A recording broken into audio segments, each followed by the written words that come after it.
Keledai dungu pun tidak jatuh di lubang yang sama, tapi jaring. Ditulis oleh Manuel di seaworld.com. Halo, selamat menyaksikan channel Tanda Seru. Jaring ini dikenal sebagai sosok yang sangat vokal menentang segala kebijakan pemerintah soal penanganan pandemi. Saya nggak mau mempermasalahkan pandangan jaringnya ya. Dia boleh saja percaya COVID itu adalah konspirasi elit global untuk menghancurkan planet. Tapi yang paling saya sayangkan adalah caranya yang justru membuat dia terjerembab ke lubang yang sama 2 kali. Terjerembab ke lubang yang ia sengaja jatuh di dalamnya. Saya nggak tahu dia memang secara sadar jatuh di lubang yang sama bagai keledai bodoh atau memang dia sok keren. George Santayana, seorang filsuf, mengatakan sebuah kalimat yang saya rasa sangat cocok untuk keadaan jaring saat ini. Filsuf yang memikirkan tentang kebijaksanaan mengatakan bahwa mereka yang tidak belajar dari sejarah akan dikutuk untuk mengulang sejarah itu. Those who doesn't learn from history are doomed to repeat it. Jaring awalnya pernah dijadikan tersangka pelanggaran Undang-Undang ITE soal ujaran kebencian kepada ID. Sejelek-jeleknya ID, kita sebut saja ID sebagai kelompok yang disusupi oleh dokter-dokter penebar ketakutan. Jangan sampai seperti Jaring yang mengatakan seluruh ID sebagai kacung WHO. Akibat dari apa yang dilakukan, ia harus mendekam di penjara selama 10 bulan. Kita tahu bahwa pengetahuan virus COVID ini masih terus berkembang sampai saat ini. Yang patut bicara soal virus ini adalah virolog, bukan orang-orang kayak Pandu Riono, Adam Prabata, Diki Budiman, dan Jaring. Jaring ini adalah salah satu orang yang saya sandingkan bersama dengan Pandu Riono, Adam Prabata, Diki Budiman. Kenapa? Karena mereka lebih kelihatan fokus sama mainan mereka di Twitter dan media sosial ketimbang membahas soal pemahaman, soal data yang mereka baca. Seharusnya bicara soal Jaring, dia baiknya main musik saja, bukan malah bikin gaduh. Orang ini tidak bisa mengendalikan emosi, ditantang balik malah kelihatan bodoh. Orang ini dalam waktu 2 tahun berturut jatuh ke lubang yang sama. Kalau keledai bodoh tidak ada yang jatuh dalam lubang yang sama 2 kali, artinya Jaring lebih bodoh dari keledai bodoh? Silahkan dinilai sendiri. Penulis tidak mau membahas ini terlalu jauh. Jaring ini boleh saja mengutarakan ketidaksukaannya.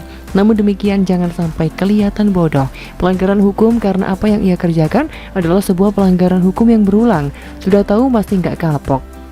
Mau salahkan Jokowi nantinya karena menganggap rezim ini adalah rezim tukang tangkap oposisi. Kalau mau melihat secara adil, banyak sekali yang mengkritik Jokowi, tapi mengkritiknya dengan baik, nggak kayak Lizard Lameli, Seth Lisong, Ruki Geran, dan para pembenci Jokowi lainnya.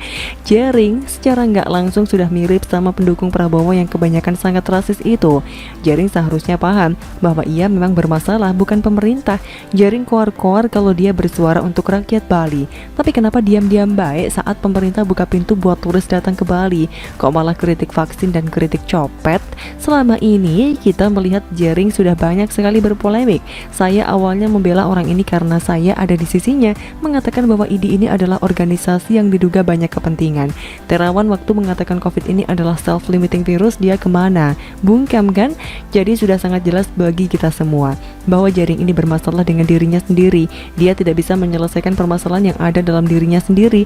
Dia tidak bisa berdamai dengan dirinya sendiri. Seharusnya dalam hal ini Jaring berefleksi. Kalau sudah terjerat kasus hukum 2 kali dalam waktu 2 tahun berturut-turut, itu namanya si bodoh habis. Kalau mau belajar kritik, silakan belajar kepada beberapa orang seperti Alif Rahman, Rudi S. Kamri, Denny Siregar, dan berbagai tokoh nasionalis pendukung Jokowi. Jaring belajar kok malah dari pendukung Prabowo dan pendukung Anies, malah semakin menjadi-jadi ujaran kebenciannya. Saya berharap polisi bisa menyelesaikan tugasnya dengan baik. Jaring harus sekali lagi diberikan pelajaran agar dia nggak sembarangan bicara. Sadar itu susah, butuh anugerah. Akhir kata, jangan jadi lebih bodoh dari keledai bodoh yang tidak mau masuk jurang yang sama 2 kali. Begitulah sadar-sadar. Bagaimana Anda?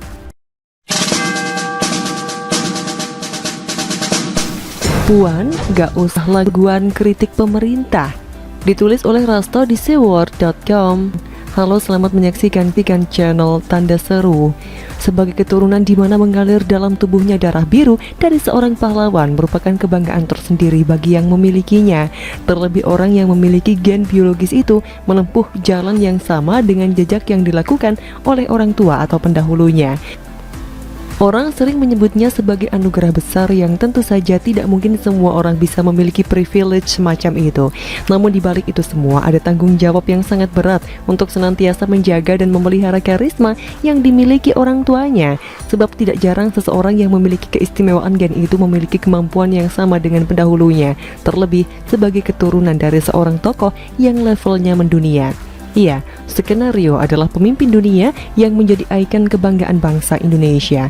Soekarno adalah manifestasi seorang pemimpin yang menjadi penyambung lidah rakyat.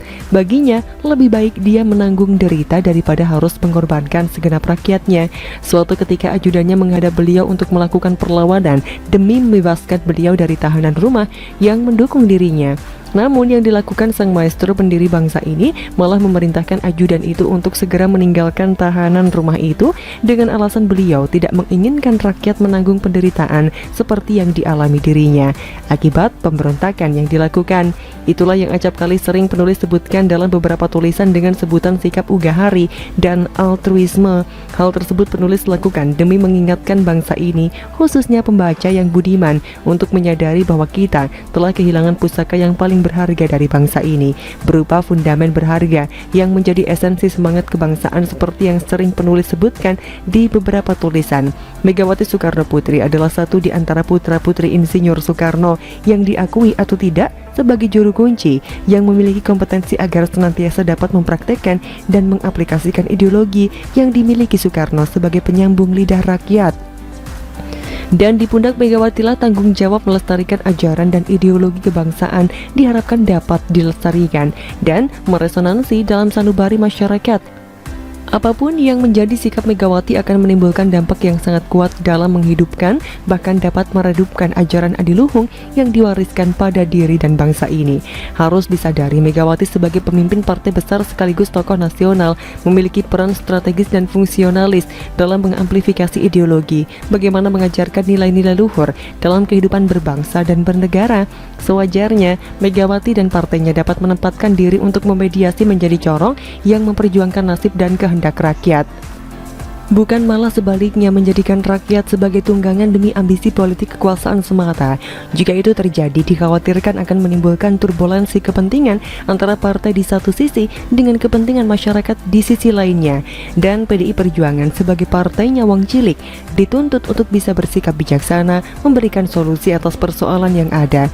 Juga sebagai figur sentral, Megawati melalui partai yang dipimpinnya memiliki misi untuk memperjuangkan dan berpihak pada aspirasi masyarakat. Jika tidak, PDI Perjuangan sebagai partai rakyat akan menerima konsekuensi berupa sanksi sosial yang menyakitkan karena dinilai telah mengorbankan kepentingan rakyat yang telah memberikan kepercayaan selama ini. Dan sebagai ketua umum sebuah partai besar yang memiliki darah biru, Megawati akan dianggap telah melestarikan budaya feodalisme politik, tinimbang menjadikan harapan masyarakat sebagai orientasi perjuangan partainya. Sekarang bola panas ada dalam genggaman Megawati. Hanya dua pilihan menjadikannya sebagai kekuatan yang memberikan kehangatan dengan menjadikan suara rakyat sebagai variabel penting yang telah berjasa membesarkan partai, atau lebih berpihak pada aspirasi di internal partai yang menurut penilaian penulis disponsori oleh beberapa oknum kader penjilat oportunis yang merupakan api dalam sekam, yang bukan mustahil akan menjadi kobaran api yang bukan saja dapat meluluh lantakan PDI Perjuangan sebagai kekuatan pendukung dan penjaga terah Soekarno, tapi akan mendorong bangsa ini pada jurang kehancuran.